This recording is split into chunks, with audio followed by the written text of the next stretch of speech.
Good morning. Start करते हैं। ये लेक्चर रिकॉर्ड कर रहे हैं क्लास 12 के लिए। और आज क्या है? आज है वेंसडे मॉर्निंग। ठीक है, अच्छा। क्लास 12 में इससे पहले वाले लेक्चर्स में क्या पढ़ाया था? तो कैपेसिटर्स चल रहा था, कैपेसिटर्स पे ही बात कर रहे थे। इससे पहले वाले दिन में वो प्लेट्स वाले प्रॉब्लम मैंने ख़त्म कर दिए थे। प्लेट्स वाले प्रॉब्लम किस तरह से सॉल्व करते हैं वो मैंने आपको बता दिया था। अच्छा, प्लेट्स वाले क्वेश्चन में जो मेडिकल वाले स्टूडेंट्स हैं उनको बस क्या करना है, इक्विवेलेंट निकालने तक देखना है। ठीक है, चार्ज डिस्ट्रीब्यूशन वाला जो कंसेप्ट है वो नहीं भी देखेंगे तो चलेगा, उनके लिए उतना ज़्यादा ज़रूरी नहीं है। आज जो कंसेप्ट है उसमें वो उनको याद रखना है भाई। आज जो होगा वो बहुत इंपॉर्टेंट है, उनको याद रखना है, ज़रूरी है उनके लिए भी। ठीक है, आज क्या पढ़ेंगे? आज हम पढ़ेंगे, देखो मैंने जब चैप्टर स्टार्ट किया था ना कैपेसिटर्स, तब मैंने आपको बताया था कि जो चैप्टर है वो दो हिस्सों में बटा पड़ा है। पहला हिस्सा है बिफोर चार्जिंग का ऑफ द कैपेसिटर का, और दूसरा हिस्सा है after charging of the capacitor. तो अभी से पहले तक हम क्या पढ़ते थे? Steady state of capacitors. जब कैपेसिटर जो था, जो स्टेडी स्टेट उसने अचीव कर लिया था, उसके बाद की कहानी पढ़ते थे। अब क्या करेंगे? बिफोर स्टेडी स्टेट के बारे में हम बात करेंगे। तो स्टार्ट करते हैं। आज का टॉपिक है चार्जिंग ऑफ अ कैपेसिटर। जो कैपेसिटर है उसको किस तरह से चार्ज किया जाएगा, इस पे हम बात करते हैं।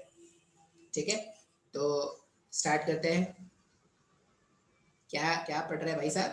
स्टार्ट कर रहे हैं चार्जिंग ऑफ कैपेसिटर्स। चार्जिंग, अच्छा ये नीट और जेई दोनों के लिए है। ठीक है, चार्जिंग ऑफ कैपेसिटर्स।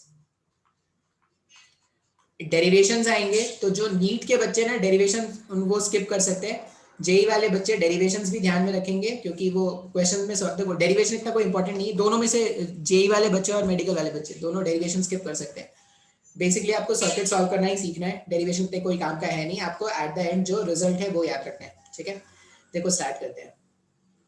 क्या बोल रहे हैं कि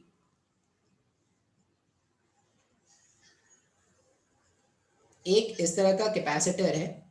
ठीक है, यहाँ पे ये रजिस्टर था, और इन सबको हमने क्या किया है, एक बैटरी से और एक स्विच से इस तरह से कनेक्ट करके रखते हैं। ठीक है, t इक्वल्स टू 0 पर ये जो कैपेसिटर है वो अनचार्ज है। जो प्लेट्स ऑफ द कैपेसिटर्स है उसके पास कोई चार्ज नहीं है। इसका रेजिस्टेंस का वैल्यू r है और इसका कैपेसिटेंस का वैल्यू कितना है? c है। लेट ये जो बैटरी है इसका जो पोटेंशियल डिफरेंस है वो है v वोल्ट का। अब अगर at t equals to 0, at t equals to 0, if the key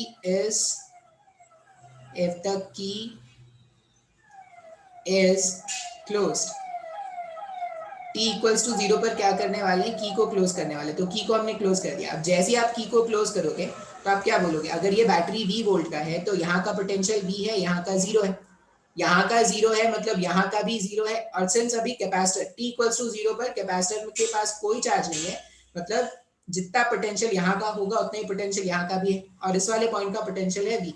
तो अगर मैं t इक्वल्स टू 0 पर सर्किट का करंट लिखूँ ना, तो t इक्वल्स टू 0 पर सर्किट का करंट क्या लिखेंगे?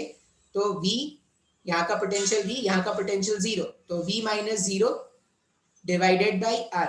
तो मेरे पास t इक्वल्स टू 0 पर जो सर्किट में करंट फ्लो करेगा वो v अपॉन r का है। क्या? ये सर्किट का करंट आ गया v अपॉन r का। ठीक है, अब हम क्या करते हैं, जैसे जैसे समय बढ़ेगा तो इसमें से चार्ज टूट के इस वाले प्लेट में से चार्ज टूट के जाना स्टार्ट करेगा और इस वाले प्लेट में डिपॉजिट होता रहेगा। ठीक है, तो हम बोलते हैं eight any time small T, किसी भी टाइम स्मॉल टी पर। अब किसी भी टाइम स्मॉल टी पर अगर मैं बात करूं तो स्मॉल टी पर क्या होगा? स्मॉल टी पर अगर आप देखोगे तो ये जो प्लेट है इस प्लेट में आ जाएगा माइनस ऑफ क्यू का चार्ज। मैं इसमें लिख सकता हूं, अगर आपको कंफ्यूजन हो तो आप क्या करना, अलग से डायग्राम बना लेना या आप मैनेज कर लेना किस तरह से लिखोगे। मैं बोल रहा हूँ कि इसमें जो चार्ज आ गया माइनस क्यू, इसमें से कोई क्यू अमाउंट ऑफ चार्ज निकला होता, वो Q amount of charge move करके यहाँ से यहाँ आ गया। अब अगर इसमें माइनस क्यू है तो इस वाले प्लेट में प्लस क्यू हो जाएगा। अब अगर मैं करंट कैलकुलेट करूं एट एनी टाइम t, तो करंट में क्या लिखूंगा? v माइनस, अब इस वाले पॉइंट का अगर आप पोटेंशियल देखोगे तो इस वाले पॉइंट का पोटेंशियल क्या लिखेंगे? ये तो अभी भी जीरो से कनेक्टेड है। इस वाले पॉइंट का पोटेंशियल अभी भी जीरो है, जो भी पोटेंशियल होगा इसी का होगा। अब पोटेंशियल क्या लिखते हैं? कैपेसिटेंस का फॉर्मूला होता है q equals to c into v होता है। तो V के प्लेस में अपन Q अपॉन C का फॉर्मूला यूज कर सकते हैं क्या? अब कैपेसिटर प्लेट्स में जो चार्ज है वो स्मॉल q का है, तो यहाँ पर कितना हो जाएगा, अगर मेरे को करंट का वैल्यू लिखना है तो V माइनस पोटेंशियल जो हुआ वहां पर Q upon C divided by R, इस तरह से करंट लिख देंगे। इसका मतलब किसी भी टाइम t पर, रिकॉर्डिंग हो रही है ना, हाँ, किसी भी टाइम t पर जो करंट होगा वो कितना हो जाएगा, वो हो जाएगा CV minus Q divided by RC। ये किसी भी इंस्टेंट ऑफ टाइम का करंट है क्या? बिल्कुल सर जी। अच्छा, अब मान लो मैंने बोला कि टाइम जो है वो टेंडिंग टू इंफिनिटी है, टाइम जो है वो टेंडिंग टू इंफिनिटी है। टाइम टेंडिंग टू इंफिनिटी का मतलब स्टेडी स्टेट आ गया क्या? अगर टाइम टेंडिंग टू इंफिनिटी हो गया मतलब स्टेडी स्टेट आ गया। स्टेडी स्टेट आने का मतलब क्या होता है? अगर स्टेडी स्टेट आ गया तो स्टेडी स्टेट का मतलब होता है कि जितना पोटेंशियल का डिफरेंस बैटरी के टर्मिनल्स के बीच में है उतना ही पोटेंशियल का डिफरेंस क्या हो जाएगा, कैपेसिटर के एंड्स के बीच में हो जाएगा। इसका मतलब ये वाला जो पॉइंट है, ये वाला जो पॉइंट है ये V वोल्ट का आ जाएगा, ये जीरो आ जाएगा। और जो कैपेसिटर है, कैपेसिटर पे मैक्सिमम चार्ज हो जाएगा यहाँ पे प्लस क्यू का और यहाँ पर हो जाएगा माइनस क्यू का। एट t इक्वल्स टू 0 पर जो चार्ज स्टोर होता है वो q का वैल्यू कितना होता है, c टाइम्स ऑफ v का होता है, ये q हो जाएगा। अच्छा, अगर आप करंट का वैल्यू लिखोगे ना तो देखो करंट को हम क्या लिखेंगे, करंट के लिए हम लिखेंगे v माइनस इस वाले पॉइंट का अगर मैं पोटेंशियल डिफरेंस लिखूं तो यहाँ का पोटेंशियल डिफरेंस में क्या लिखूंगा, v माइनस v, ये यहां से यहाँ का पोटेंशियल डिफरेंस वापस से v हो गया क्या, क्योंकि यही तो स्टेडी स्टेट होता है। तो जो करंट आएगा सर्किट में, करंट का वैल्यू सर्किट में क्या हो जाएगा, जीरो हो जाएगा क्या? इसका मतलब जब स्टेडी स्टेट आता है तो स्टेडी स्टेट, मैंने आपको पहले भी बताया था कि जब भी स्टेडी स्टेट आएगा तो सर्किट का जो करंट है वो हो जाएगा जीरो और कैपेसिटर के पास जो चार्ज है वो मैक्सिमम चार्ज स्टोर कर लेगा। और मैक्सिमम चार्ज क्या होता है, पोटेंशियल डिफरेंस जो बैटरी के अक्रॉस होगा इनटू कैपेसिटेंस का वैल्यू। तो ये मेरे पास क्या हो गया, Q इक्वल्स टू CV का वैल्यू, इस तरह से हम फाइंड आउट करते हैं। अब हम क्या करते हैं, हम ये स्टेडी स्टेट के बारे में तो बहुत हमने बात कर लिया है, बहुत चर्चा हो गई, बहुत सारे क्वेश्चन सॉल्व कर लिए। अब ये बिफोर स्टेडी स्टेट का जो इक्वेशन है ना, ये जो बिफोर स्टेडी स्टेट का इक्वेशन है इस पे हम बात करेंगे, ठीक है। तो इसी से स्टार्ट करते हैं। कुछ डेरिवेशंस आएंगे, तो डेरिवेशंस आपके काम के नहीं है, आप क्या करना, सिंपली फॉर्मूला याद रख लेना। लेकिन फॉर्मूलाज बहुत जरूरी है याद रखने के लिए, बहुत इंपॉर्टेंट टॉपिक है, क्वेश्चंस आते हैं एग्जाम में। हमारे पास किसी भी इंस्टेंट ऑफ टाइम पर जो सर्किट में करंट है वो आ गया CV minus Q upon R into C, ये आ गया क्या? अच्छा, इस I को मैं क्या लिख सकता हूँ, मैं I को ऐसा लिख सकता हूँ क्या, dq अपॉन dt। I मतलब इंस्टेंटेनियस करंट, इंस्टेंटेनियस करंट को मैंने dq अपॉन dt लिख दिया। dq अपॉन dt जो है वो है CV minus Q upon RC, ये भी लिखा जा सकता है। अब अगर इसके आगे सॉल्व करना है तो ये dq और इधर लगा दो CV माइनस क्यू और इधर रहने दो dt अपॉन RC। अब इसका इंटीग्रेशन करना है। इसका इंटीग्रेशन अगर आप देखोगे तो ये क्या है, ये c इंटू वी, ये c इंटू वी तो कांस्टेंट है, स्मॉल q क्या है, वेरिएबल है, मतलब ये a माइनस एक्स के फॉर्मेट का है क्या। तो इसका इंटीग्रेशन, मैथ्स वाले स्टूडेंट को तो इसका इंटीग्रेशन, इससे आगे अगर बढ़ना है तो क्या करेंगे, इंटीग्रेटिंग बोथ साइड। जो मेडिकल वाले स्टूडेंट है ना वो चाहे तो ये डेरिवेशन स्किप कर सकते हैं या देख ले एक बार, डेरिवेशन जैसा चल रहा है वैसा देख ले, लेकिन एंड वो नोट नहीं भी करेंगे तो चलेगा, उनको बस एंड रिजल्ट याद रखना है। इंटीग्रेटिंग बोथ साइड, अगर दोनों तरफ इंटीग्रेशन किया जाए तो इधर हो जाएगा dq CV minus q equals to integration dt upon RC।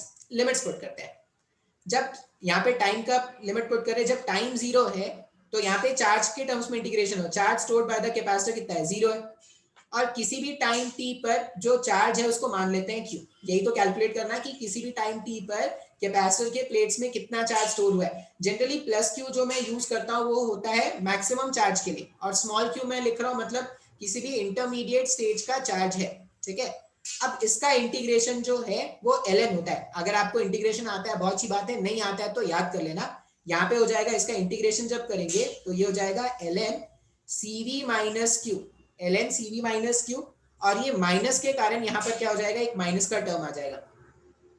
अच्छा, जब आप लिमिट्स पुट करोगे तो 0 से q तक लिमिट्स पुट करेंगे, यहाँ पे 1 अपॉन RC कांस्टेंट है तो बाहर निकाल सकते हैं अगर, तो dt का इंटीग्रेशन हो जाएगा t, और सिर्फ अपर लिमिट का वैल्यू आना है तो मैंने सिंप्लीफाई करके लिख दिया। अब जो वैल्यू मेरे पास आया है उसको थोड़ा सिंप्लीफाई कर देते हैं।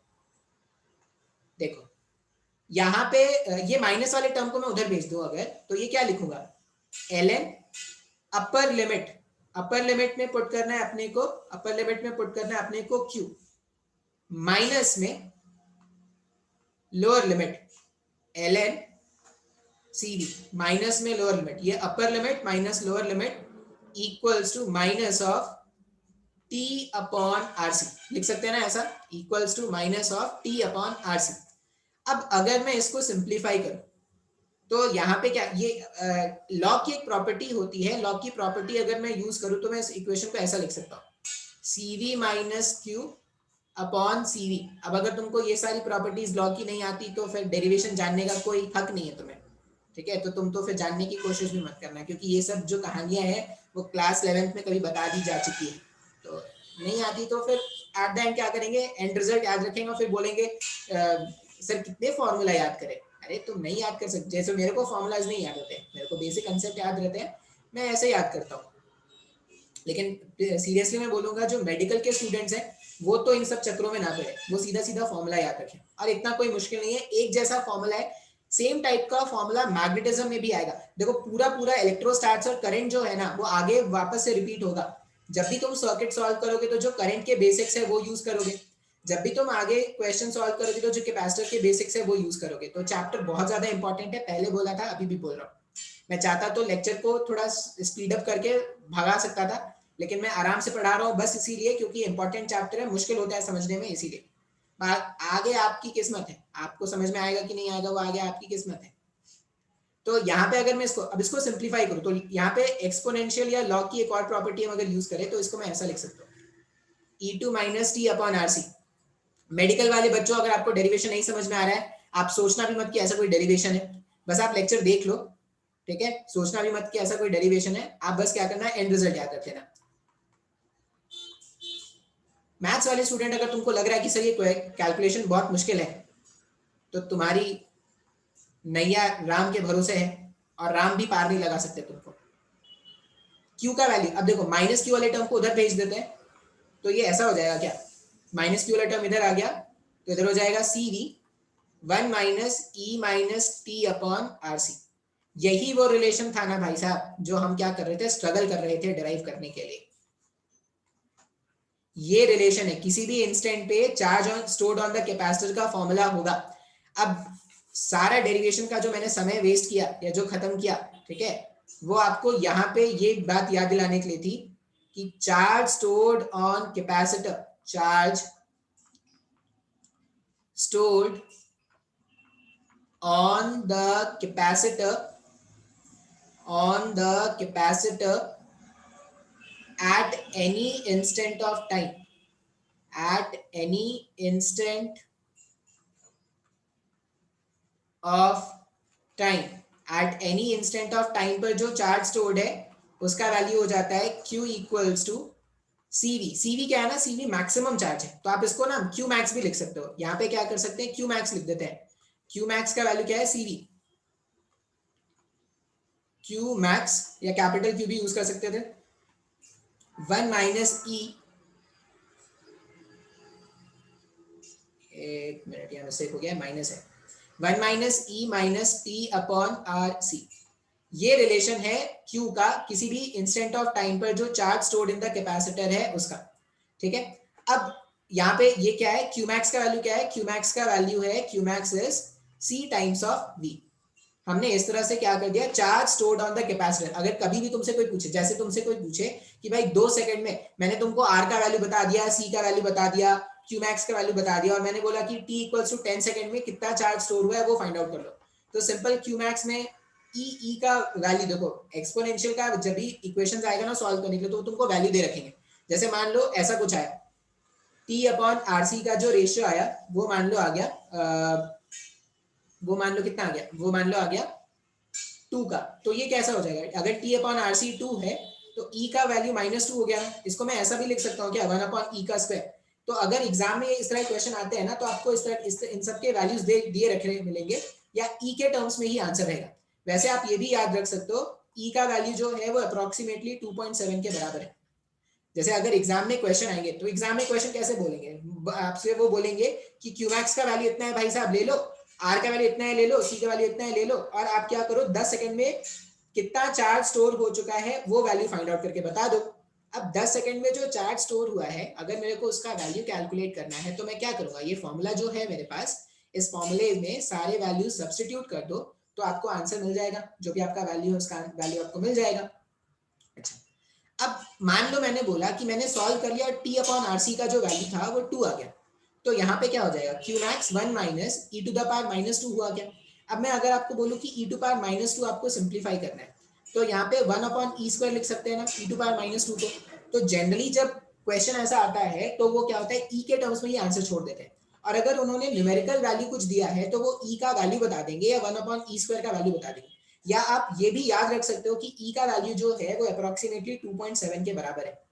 बात समझ में आ रहा है क्या। तो पहला टाइप का क्वेश्चन होगा जो आपको सॉल्व करना है, मैं इस तरह के क्वेश्चन नहीं सॉल्व कराने वाला, उसमें सिर्फ कैलकुलेशन होता है, टाइम वेस्ट होता है, मैं टाइम वेस्ट नहीं कर सकता। बस मैं इतना बोल रहा हूँ कि आपके पास क्वेश्चन कैसा आएगा, जैसे क्वेश्चन में आपको वो क्या बोलेंगे कि क्यू मैक्स का वैल्यू है मान लो 10 माइक्रोकुलम। मान लो उन्होंने क्वेश्चन दिया, उन्होंने बोला कि जो क्यू मैक्स है, क्यू मैक्स का वैल्यू है 10 माइक्रोकुलम और टी अपॉन आर सी का वैल्यू सिंप्लीफाई करने पर आया था मान लो 3। ठीक है, अब वो आपको बोल रहे हैं सॉल्व कर लो भाई इसको, तो आप क्या करोगे, क्यू अगर कैलकुलेट करना चाहते हो तो 10 1 minus E to the power minus 3 हुआ क्या। इसको अगर मैं सिंप्लीफाई करूं तो ये कितना हो सकता है 10 1 माइनस ई क्यूब हो गया ना, तो आंसर हो जाएगा 10 E cube minus 1 divided by E cube. इस तरह से हम क्या कर लेंगे, सॉल्व कर लेंगे, वो आंसर हो जाएगा। बात समझ में आ रहा है। अच्छा, इस तरह के क्वेश्चन मेरे को कराने का कोई सेंस नहीं है, फॉर्मूले में वैल्यू पुट करना है। अगर इस तरह के क्वेश्चन में भी डाउट होते हैं तब तो बहुत मुश्किल है भाई साहब आगे की जिंदगी। ये दौड़ हमका लेनी पड़ेगी कचरा, आखिरी गेम बची है और दूई दौड़ लेनी है। Q equals to Q max 1 minus E minus T upon R C. ठीक है, इस तरह से हमने लिख दिया। अच्छा, अब अगर मेरे पास Q और टाइम का फंक्शन गिवन है, मैं इस रिलेशन को, मैंने एक पहला रिलेशन फाइंड आउट कर लिया, जो भी मैं स्क्वायर ब्रैकेट में करते जाऊंगा आपको वो सब याद कर लेना है। ठीक है, याद कर लेना है मतलब बोलते हैं ना, हिंदी बोलते कंठस्थ कर लेना है, मतलब आपके कंठों पे बैठी होनी चाहिए। आपने कंठ खोला और ये फॉर्मूला निकला, लोगों से मिलेंगे तो फॉर्मूला बताएंगे, उसको बताएंगे। कल को अगर सब्जी लेने जाओगे कहीं पे, अगर घर वाले भरोसा करते हैं तुम पे कि हाँ भाई इसको 100 रुपए कहीं देके इसको भेज सकते हैं, इस लायक है, अगर तुम कितना भरोसा करते हैं घर वाले, तो कभी भी जाओ सब्जी वाले के पास तो उससे बात करना, तो उसको बताना भैया जानते हैं कैपेसिटर प्लेट्स में चार्ज जो स्टोर होता है, तो किसी भी टी टाइम पे जो चार्ज स्टोर होता है उसका फॉर्मूला क्या है जानते हैं। एकदम प्यार से उसको सब समझाओगे ना तो ये फॉर्मूला तुमको भी याद हो जाएगा। तो इस तरह से क्या करेंगे, फॉर्मूला याद करने का तरीका होता है, आते जाते जो मिल जाए, फर्क नहीं पड़ता कि वो सुनना चाहता है कि नहीं, फर्क इससे पड़ता है कि तुम उसको सुनाओ और क्या होगा, सुनाने से, चीजें सुनाने से याद हो जाती हैं। तो तुम उसको सुनाओ, उसको बताओ कि सर भैया पता भी है आपको जो कैपेसिटर का प्लेट है उसमें टी टाइम पे कितना चार्ज हो गया है। अब वो भी इंटरेस्ट से सुनेगा, कितना हो गया भैया, कितना हो गया चार्ज, तो उसको बताना कि Q max 1 minus E minus T upon R C. अब वो अगर वो थोड़ा बहुत भी अच्छा भैया होगा, ठीक है, तो थोड़ा बहुत भी तुमने ढंग से बताया होगा तो तुमसे जरूर पूछेगा कि आरसी क्या है, ये टी क्या है। तो आरसी क्या है, टी क्या है, मैं भी बताता हूँ, आप उसको बताना अच्छे से। अच्छा, अब इसको क्या करते हैं ना, एक बार डिफरेंशिएट करते हैं, ये जो एक्सप्रेशन 1 आया है उसको डिफरेंशिएट करते हैं दोनों तरफ। यहाँ पर आ जाएगा D Q upon D T, Q max constant है उसको बाहर रहने देते हैं। 1 का डिफरेंशिएशन 0 होता है, लिखने की कोई जरूरत नहीं है, माइनस को बाहर रखा। ई टू पावर समथिंग का जब डिफरेंशिएशन करेंगे तो वो पहले ही लिख दो, और 1 अपॉन आर सी, सॉरी यहाँ पे क्या हो जाएगा, जब मैं चेन रूल से टी अपॉन आर सी का डिफरेंशिएशन करूंगा तो टी अपॉन आर सी का डिफरेंशिएशन क्या हो जाएगा, 1 अपॉन आर सी हो जाएगा। क्या सही लिखा ना, 1 अपॉन आर सी होना चाहिए। हाँ, तो ये हो जाएगा हमारे पास 1 अपॉन, जो भी होता है वो सामने आके मल्टीप्लाई हो जाता है, तो ये 1 अपॉन आर सी ऐसा हो जाएगा। अब एक्चुअल में ये क्यू मैक्स, पता नहीं क्या गाड़ी चलाते हैं यार ये लोग, इतना हॉर्न क्या बजाते हैं। क्यू मैक्स का वैल्यू कितना है, सी इंटू वी, और ये हो जाएगा माइनस में E minus T upon R C upon R into C. C से सी गायब कर दो, तो सी से सी अगर मैंने गायब कर दिया, ये माइनस क्यों आ रहा है यहाँ पे, माइनस माइनस प्लस होगा क्या, कहाँ गया इसका डायल, स्क्रीन पॉज हो गया।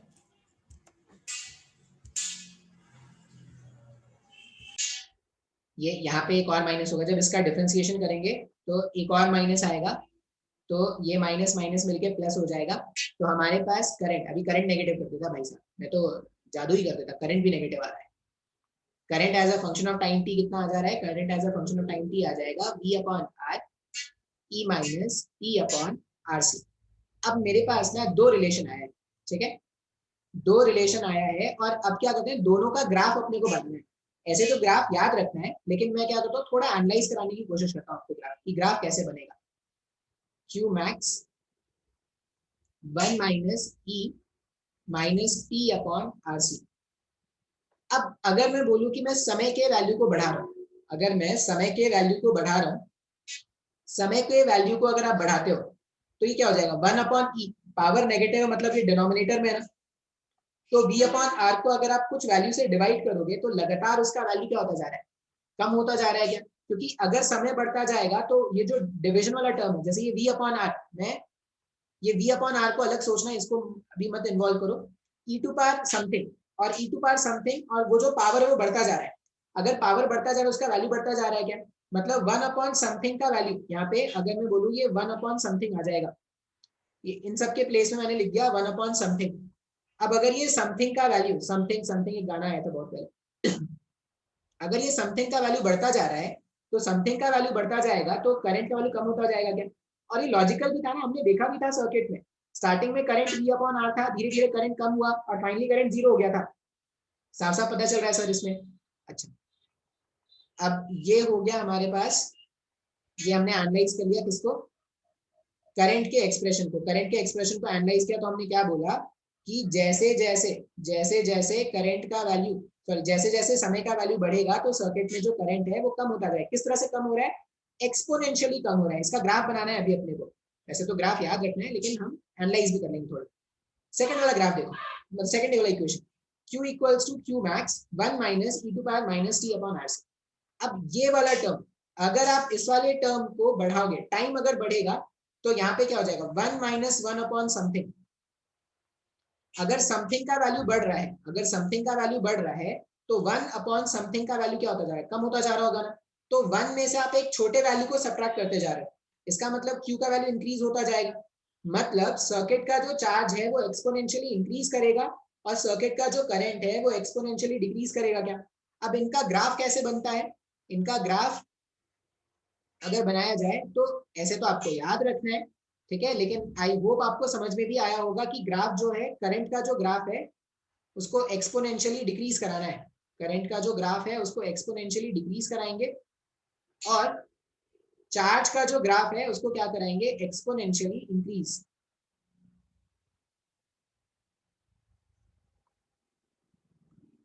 देखो यहाँ पे मैं लिख रहा हूँ current as a function of time T, और यहाँ पे टाइम एक्सिस है, यहाँ पे लिखूंगा चार्ज और यहाँ पे लिखूंगा टाइम।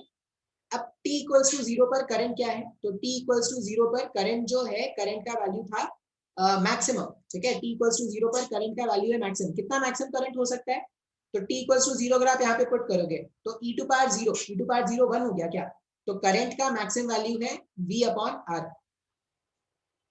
और फाइनली करंट कितना होता है जब आप इंफिनिटी पुट कर दोगे, तो e to power minus infinity, मतलब वो 1 अपॉन इंफिनिटी हो गया ना, any value divided by infinity zero होता है। इसका मतलब जब समय इंफिनिटी को टेंड करता रहेगा, जब समय इंफिनिटी को टेंड करता रहेगा तो करंट का वैल्यू जीरो को टेंड करेगा क्या, तो इस तरह से हमारे पास ग्राफ होगा करंट का। अगर आप समय बढ़ा रहे हो तो करंट का वैल्यू लगातार कम होता जा रहा है। चार्जिंग के केस में अगर मैं बात करूं तो स्टार्टिंग में चार्ज कितना था, जीरो, और एक्सपोनेंशियली क्या करना है, इंक्रीज कराते जाना है, चार्ज को एक्सपोनेंशियली इंक्रीज करा देंगे। अच्छा, जो मैक्सिमम चार्ज आप स्टोर कर सकते हो, जो मैक्सिमम चार्ज आप स्टोर कर सकते हो वो कब आपको मिलेगा, वो आपको मिलेगा इन्फिनाइट टाइम पर। अब इन्फिनाइट टाइम कोई पहुंच नहीं सकता, इन्फिनाइट टाइम कोई पहुंच नहीं सकता, या इन्फिनाइट टाइम वो रिलेटिव टर्म में बताया नहीं जा सकता, तो हम इस तरह से बनाएंगे, कि जब समय टेंडिंग टू इन्फिनिटी होगा, जो charge stored in the capacitor है वो मैक्सिमम होगा, जिसका वैल्यू क्या हो जाएगा, सीवी के बराबर हो जाएगा। तो इस तरह से हमारे पास दो इक्वेशन मैंने बता दिया और दो ग्राफ मैंने ड्रॉ करके दिखा दिया। दो इक्वेशंस भी याद रखने हैं और दो ग्राफ भी याद रखेंगे। और क्या याद रखना है सर? ठीक है। और अगर आप देखोगे तो हम बात करते हैं टाइम कांस्टेंट। अब ये टाइम कांस्टेंट कहां से आ गया? एक फैक्टर आया है समय से मल्टीप्लाई। यहाँ पे अगर आप देखोगे तो ये जो इक्वेशन था उसमें आया है E minus T upon R सी।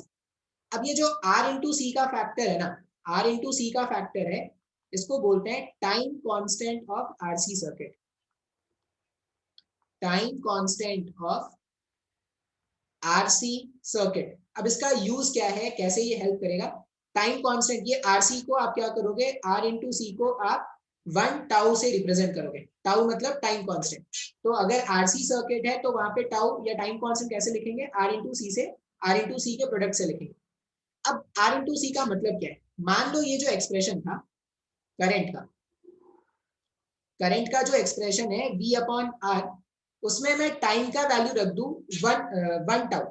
उसमें जो समय है, ये जो स्मॉल टी है, स्मॉल टी का वैल्यू अगर मैं रख दूं 1 टाउ, 1 टाउ का मतलब क्या हो जाएगा? मैंने वैल्यू रख दिया आर इंटू सी का, टी के प्लेस में जो वैल्यू है वो मैंने कितना रख दिया है? 1 टाउ। ये हम कब बात कर रहे हैं? जब टाइम का वैल्यू 1 टाउ के बराबर है। आरसी से आरसी अगर आप कैंसिल करोगे तो आरसी से आरसी अगर कैंसिल हुआ तो करंट एट 1 टाउ, यहाँ पे टी के प्लेस में क्या करते हैं? टी के प्लेस में प्लेस कर देते हैं 1 टाउ।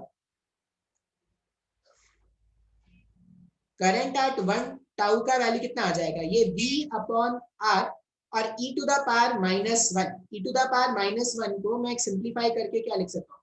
करंट एट 1 टाउ का वैल्यू आ रहा है v upon e into R. ये मेरे पास करंट का वैल्यू आ गया। अब इस करंट पर, ये जो करंट है ना, ई का वैल्यू मैंने आपको कितना बताया था? ये जो ई है, ई का वैल्यू होता है, इस सर्किट को हटा देते हैं, सर्किट का काम नहीं है। ये जो ई है, ई का वैल्यू 2.7। तो जब आप इसको सिंप्लीफाई करोगे ना, तो ये current at a time of 1 tau, ये जो है वो आ जाता है 0.37 times of v upon R. इसका मतलब ये है कि after a time of 1 tau, after a time of 1 tau, current through the resistor, current through the resistor has decreased. current through the resistor, मेरे को ये इक्वेशन भी चाहिए यार। current through the resistor has decreased to 37% of the original। ये 1 tau का क्या हो गया? डेफिनेशन है जो अपने को क्या करना है, याद रखना है। 1 टाउ क्या है? तो 1 टाउ वो टाइम है जब करंट इन द रजिस्टर क्या हो जाएगा? करंट इन द रजिस्टर 37% हो जाएगा ओरिजिनल के। मतलब अगर पहले, मान लीजिए पहले करंट जो था वो 10 एम्पियर का था, तो अब कितना बचेगा? तो 10 इंटू 37 डिवाइडेड बाई 100 का करंट बचेगा। बात समझ में आया क्या? चार्ज के टर्म्स में अगर मैं देखूं तो चार्ज मेरे पास क्या है? किसी भी इंस्टेंट का जो चार्ज है, किसी भी इंस्टेंट का जो चार्ज है उसका वैल्यू मेरे पास कितना है?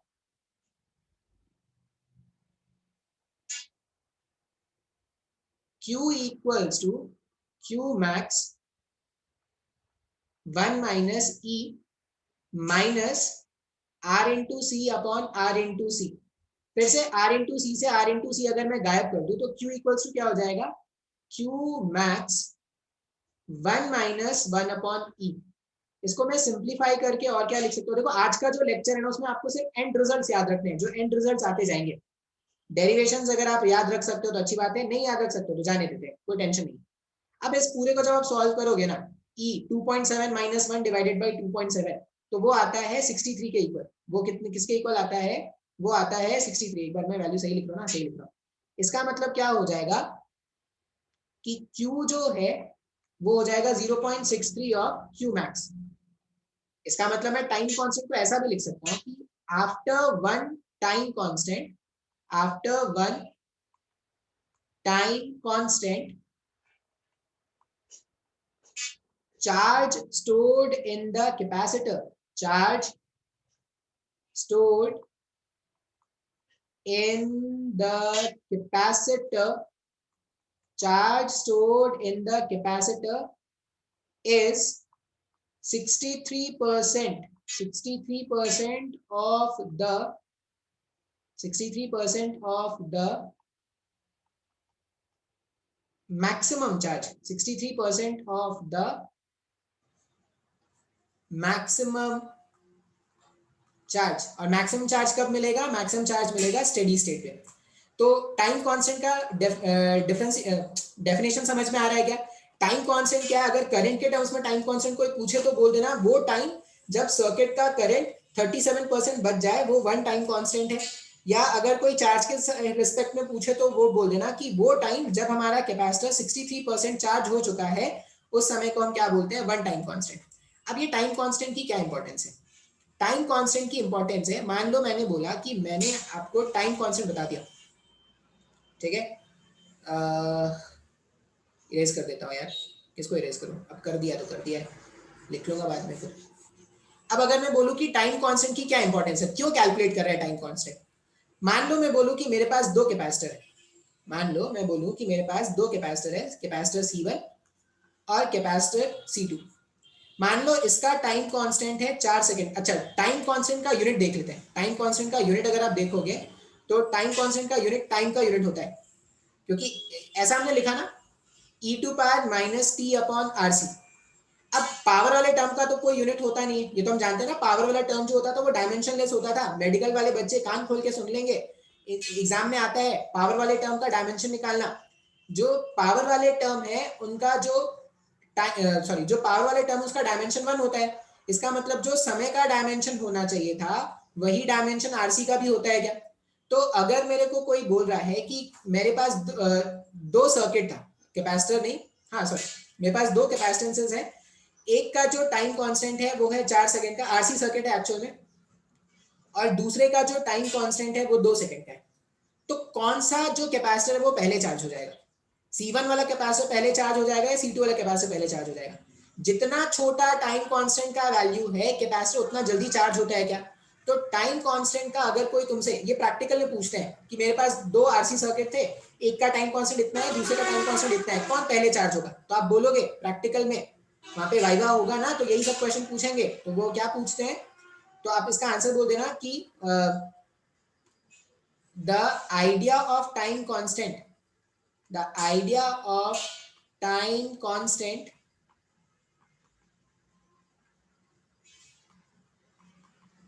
gives the rate of charging, gives the rate of charging of capacitor, rate of charging of capacitor, less the time constant, less the time constant, more rapidly the capacitor will get charged, the capacitor will get charged।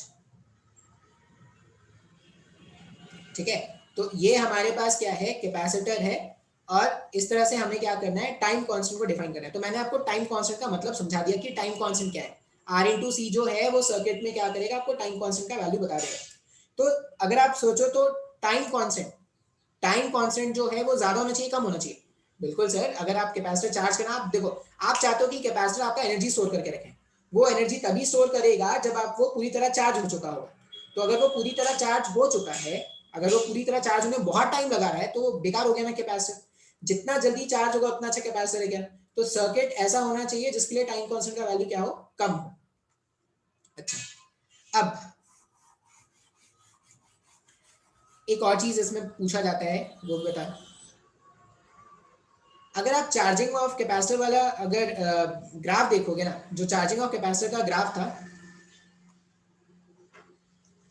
Charging of capacitor दिला दूं तूने बुर्ज खलीफा, मतलब अक्षय भाई साहब तो समझ लिया कि मेरे घर का माल है भाई, बुर्ज खलीफा ही दिला रहे हैं। फिर भी अच्छा गाना है, अच्छा लगता है सुनने में, फिल्म भी अच्छी लग रही है, अच्छा आएगा फिल्म। ये फालतू के चक्करों मत पड़ना कि क्या कर रहे हैं, बैन कर रहे हैं, ये कर रहे हैं, वो कर रहे हैं, ये सब जो फालतू के लोग उनको करने दो। अच्छी मूवी है, देखना अच्छा लगेगा।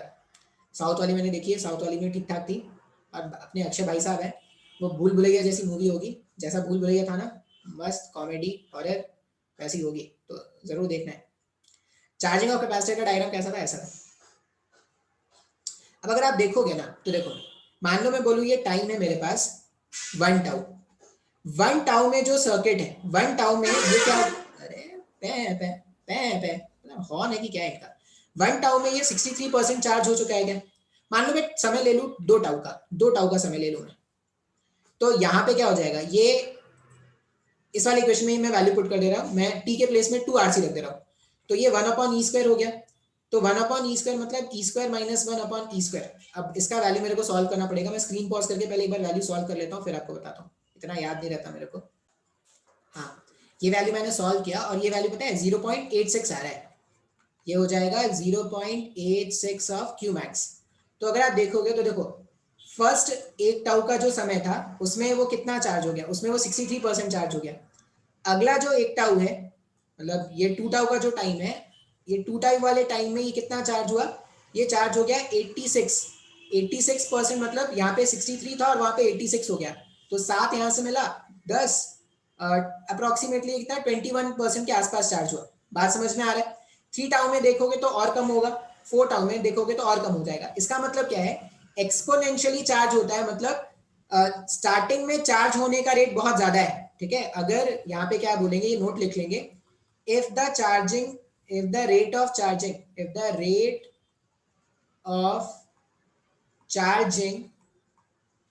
is exponential, if the rate of charging is exponential, that implies in starting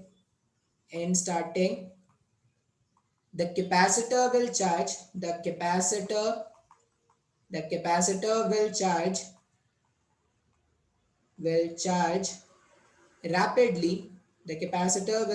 rapidly, but as time increases, rate of charging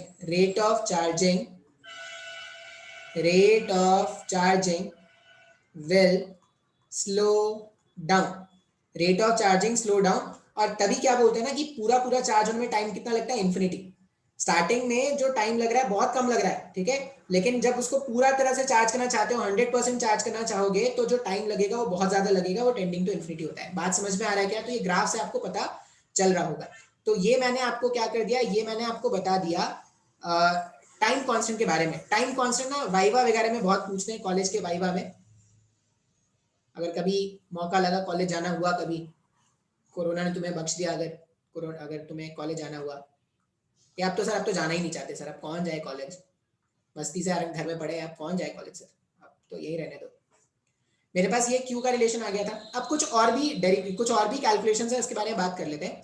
मान लो किसी ने पूछा, अच्छा करंट का रिलेशन क्या आया था, करंट आया था V/R e⁻t/RC, ठीक है। अच्छा, मान लो कोई मेरे से पूछ रहा है कि find the potential drop at any instant across the resistor. VR का मतलब potential drop across the resistor, potential drop. अब जो मैं लिखूंगा ना वो बस पुरानी कहानी है जिसको मैं घुमा घुमा के बोलता रहूंगा, बस पोटेंशियल ड्रॉप अक्रॉस द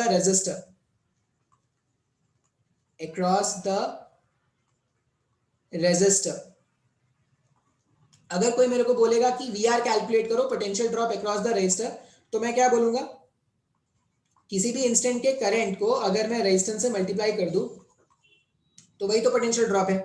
अब I eight any time t का वैल्यू था V e⁻t/RC into R।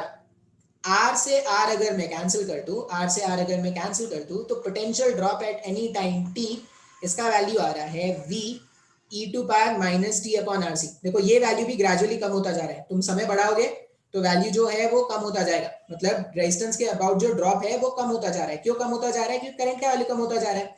Resistance का वैल्यू कम नहीं हुआ, लेकिन जो ड्रॉप होता है रेजिस्टेंस के अक्रॉस वो I इंटू आर का होता है क्या? अगर I का वैल्यू कम होता जा रहा है तो V इंटू VR का वैल्यू कम होता जाएगा। अच्छा, उसी में अगर ये स्क्रीन पॉज करके आप लिखते जाना, मान लो किसी ने मेरे से पूछा कि find the potential drop across the capacitor, मतलब कोई मेरे से चाहता है कि आप भाई क्या करो, वीसी का वैल्यू कैलकुलेट करो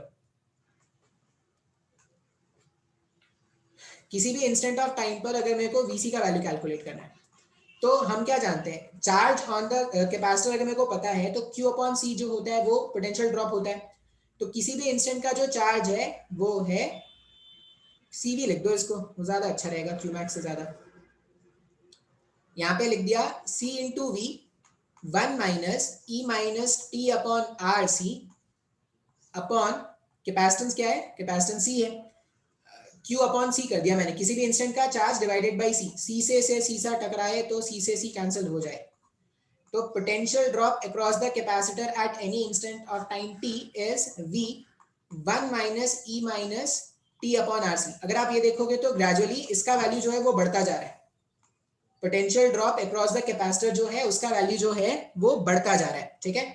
और क्या पूछ सकते हैं, और आपसे वो पूछेंगे कि at any instant of time find the heat energy dissipated across the resistor. मान लो उन्होंने आपसे पूछा, ये मेडिकल वाले बच्चों में इतना नहीं पूछेंगे, जेई वाले बच्चों में पूछेंगे, अब जो बताऊंगा वो जेई वाले बच्चों के लिए पूछेंगे, मेडिकल के लिए वो नहीं पूछेंगे। Eight any instant find the heat dissipated, find the heat dissipated, find the heat dissipated through the resistor, through the resistor। अब heat dissipated through the resistor, अगर मेरे को फंक्शन ऑफ टाइम टी जानना है तो हीट डेसिपेटेड का formula क्या था, आई स्क्वायर आर इंटू टी, यही तो लिखते हैं ना। तो किसी भी टाइम पर अगर इंस्टेंट पर, मतलब range of time, instant of time मतलब जीरो से लेके टी तक, जीरो से लेके टी तक है, ये टी का मतलब यहाँ पे ये जो टी है ये करस्पॉन्ड कर रहा है zero to time T, zero to time T, zero से टाइम टी तक जो हीट एनर्जी डेसिपेट होगा, अगर वो कैलकुलेट करना है, नहीं वो तो फिर इंटीग्रेट करना पड़ेगा, ये इंस्टेंटेनियस वैल्यू भाई साहब, ये instantaneous value eight any time T पे जो हीट डेसिपेट होगा रजिस्टर के अक्रॉस, अगर उसका वैल्यू कैलकुलेट करना है तो I square are into T. अब आई का स्क्वायर क्या है, आई का स्क्वायर है वी का स्क्वायर आर का square into R into T, और पावर वाला टर्म लिख दो E minus T upon R C. सही लिख रहे हैं, कुछ मिस्टेक हो रहा है, सही लिख रहे हैं भाई साहब। जिस इंस्टेंट पे फाइंड करना है तो I square into R into T, एक बार देख लेता हूँ फिर भी, ये नहीं कर पाएंगे, ये किसी भी इंस्टेंट पे हीट डेसिपेट फाइंड करना इम्पॉसिबल है, क्योंकि हम यहाँ पे जो करंट है वो वेरिएबल है, करंट वेरिएबल है, तो हम इस तरह से काम नहीं कर पाएंगे।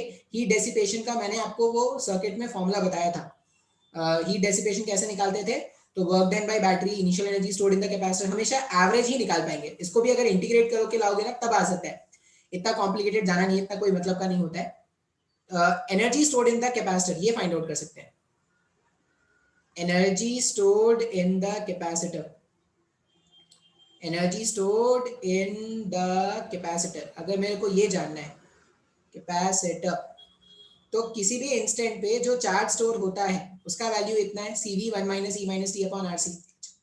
अब energy stored in the capacitor at any time T, at any time T का वैल्यू क्या हो जाएगा, एट एनी टाइम टी का वैल्यू अगर मेरे को फाइंड आउट करना है तो क्यू स्क्वायर अपॉन 2c, यहाँ पे स्मॉल क्यू लिखना, स्मॉल क्यू स्क्वायर